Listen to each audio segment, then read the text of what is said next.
Today we're looking at piecewise functions. A piecewise function is a function defined by two or more equations, and each piece of the function applies to a different part of the domain. So each of these pieces of the graph were created by a different equation. This equation applied for anything in the domain greater than 0. And this equation applied to anything in the domain that was equal to or less than 0. A step function is a piecewise function defined by a constant value over each part of its domain. The graph of a step function consists of a series of line segments. It actually looks like steps. That's where it gets its name. So let's look at some problems where we see these types of graphs. So first, let's just take a look at what a piecewise function looks like. So here we've got a piecewise function. It's made up of two equations. This equation applies if x is less than or equal to 0. This equation applies if x is greater than 0. So they want us to find the value when our input is 0 and when our input is 4.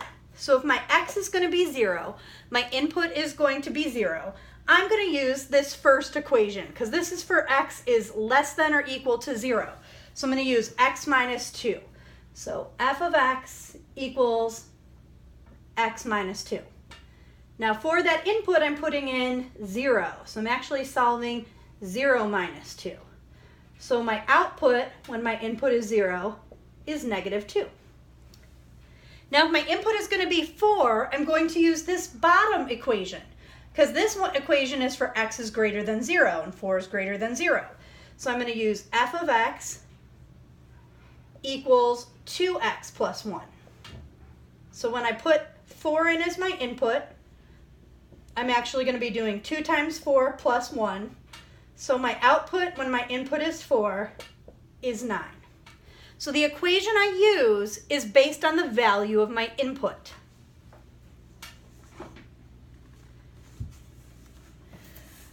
So let's take a look at this piecewise function and try to graph it. So everything in the domain that's less than 0 uses this top equation, negative x minus 4. So I'm going to start with 0. I'm just going to put an open circle at 0 because 0 is not actually included for this top equation.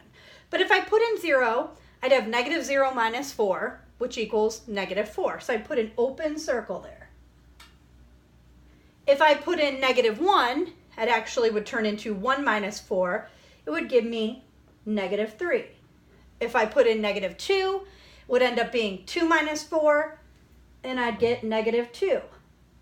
And if I put in negative 3, it would end up being 3 minus 4, so I'd get negative 1.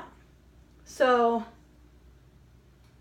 I notice that this piece of the function is making a graph that looks like that. Now if I do the numbers including 0 and greater than 0, it's just the same as those inputs. It's x. So if I put in 0, I get 0. And that's going to be a closed circle because this time 0 is included. If I put in 1, I get 1. If I put in 2, I get 2. If I put in 3, I get 3. So the second equation makes a graph that looks like this. If I look at both combined, the domain can be any number. So my domain here is all real numbers. My range is anything larger than negative 4. So my y values have to be greater than negative 4. Now let's take a look at this one. We're actually trying to write the piecewise function. So let's look at this piece of the graph first. I notice that at 0 as my input, I get an answer of 3. At negative 1, I get an answer of 2. At negative 2, I get an answer of 1. So it's whatever the value is plus 3. Looking for a pattern so I can write an equation. But that's only if x is less than 0. Now, if x is 0 or greater, I have a different piece of the graph here. On this piece, I'm noticing at 0, I get negative 1. At 1, I'm getting 1. At 2, I'm getting 3. So I have to figure out what pattern is occurring here that's causing me to get these answers. So I know at 0, I could be multiplying by something, but I anything times 0 is 0, and I'm at -1, so I know I'm subtracting 1. So I'm trying to figure out, at 1 input, what would cause me to get 1 output? If I have to subtract 1, I need an answer of 2, so it had to be 2 minus 1. So I'm having to double my input and subtract 1 to get these answers, because 2 times 1 minus 1 is 1, 2 times 2 is 4, minus 1 is 3, and I've got 2, 3. So this is if x is greater than or equal to 0.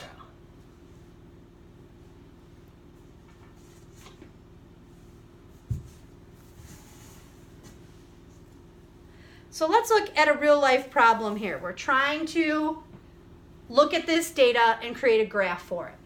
So we're renting a karaoke machine for 5 days. The rental company charges $50 for the first day and $25 for each additional day. They want us to write and graph a step function that represents the relationship between the number of days, which is going to be x, and the total cost, which is going to be y, of renting the karaoke machine. So for the number of days, so anything that you rent, once you rent, it costs $50. So anything that you rent up to a day is going to cost you $50. But after that, the cost is going to be going up by $25. So if you're over a day, but under 2 days, or equal to 2 days, 75. If you're over 2, but equal or less than 3, it's going to be 100. If you're over 3, but equal or less than 4, it's going to be 125. And if you're over 4, but less than or equal to 5, it's going to cost you 150. So if we want to make a function for this, we can tell people exactly how much it's going to cost them. So it's going to be anywhere from 50 to 150.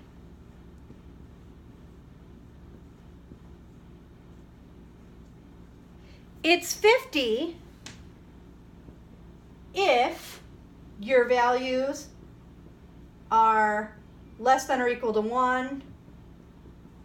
It's 75 if they're between 1 and less than or equal to 2, and so on.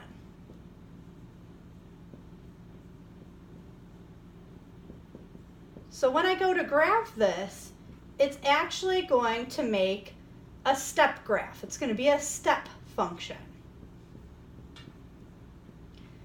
Because from 0 to 1 day, it's $50. But once I pass that 1 day, it jumps to 75. Then it jumps to 100. Then it jumps to 125. And then it jumps to 150. So it actually looks like steps.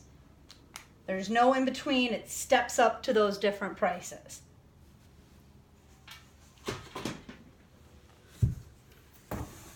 All right, so let's look at an absolute value problem. So you guys probably remember absolute value functions are always in the V shape. So if we graph that, we'd have a V. But we can also split this up because we've got, when we make our V, it goes up on the right, but it also goes up on the left. You could separate these as two separate equations. So if x was less than 0, you're actually doing the opposite of your input. The exact input if x is greater than or equal to 0. Then we also had our vertex form equation.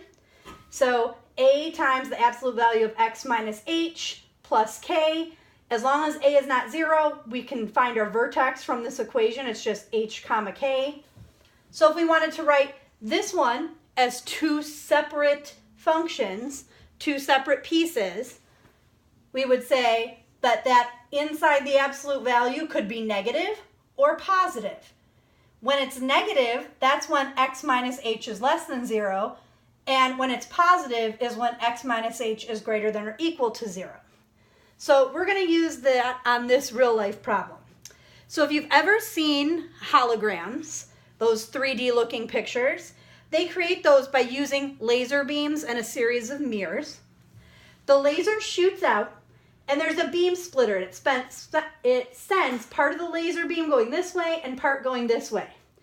Then they use mirrors to take that laser and reflect it to the object and reflect it back to the other beam. And it creates this 3D image looking thing. So what we really care about, the piece we're focusing on here, is the reference beam, which goes right here. Because it's actually an absolute value function. It's in a V shape.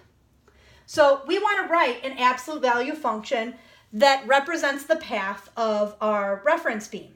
So our vertex is at 5, 8. So when I go to write my equation, I'm just going to fill in for H, my 5, and for my K, I'm going to fill in 8. The only thing that I can't find from knowing the vertex is I don't know what the value of A is. So I can see that that beam goes through 0, 0, so I'm going to use that to help me figure out this value of A. I'm actually going to plug in 0 as my input and as my output. So output 0, input 0, and I'm going to solve for the value of A, because I know that 0, 0 is a point on that graph. So 0 minus 5 gives me -5. Absolute value is 5. So 5 times A plus 8 equals 0. So if I subtract 8 from each side, I'm going to get -8 equals 5A. And if I divide both sides by 5, I get A equals -1.6. So for A here, I'm going to put in -1.6. So now I've got my equation here, my absolute value function that represents the path of the reference beam. Now, if we want to write that as a piecewise, we've got to do two things. First, it could just be positive. So I could just say whatever's in here is going to be positive. So x minus 5 plus 8. And I would distribute -1.6x. This will be plus 8 plus 8. So I get -1.6 plus 16. And this positive stuff applies when my value x minus h is greater than or equal to 0. But it could also be negative. So if it's negative, I would say -x plus 5, because I'm doing the opposite of these things in my absolute value. So if I multiplied this one out, I would have positive 1.6 minus 8 plus 8. So I just get, these would cancel out, I just have 1.6x. So when I go to write it as a piecewise, my function would be 1.6x if, now remember this was x minus h is less than 0. Well, I know what h is in this case. In this case, my h value is 5.